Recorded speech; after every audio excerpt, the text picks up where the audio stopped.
A minha prova na criação Banco Nacional de Desenvolvimento do Timor-Leste, se for apoio para investimento produtivo, não fomenta crescimento econômico do sítio no setor privado. Banco Nacional de Desenvolvimento, reta em inspiração as melhores práticas internacionais, a cara que financia projetos com impacto econômico no social na BA Esteves, e áreas prioritárias nessa agricultura, turismo, indústria transformadora e infraestruturas aos serviços sociais.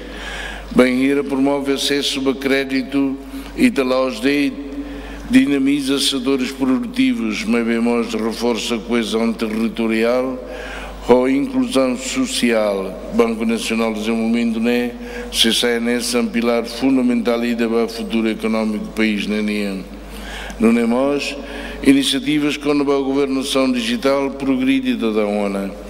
Com a introdução e identificação digital e se permite a precisão botlio e a verificação com os beneficiários, controlos na metem lio e a folha de pagamento, no fugas que a transferências ossam, o sistema moderno de informação entre bancos ou fornecedores de dinheiro móvel.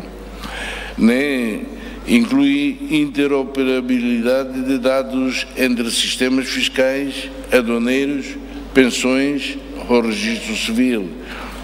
Reforça o cumprimento no base de receitas.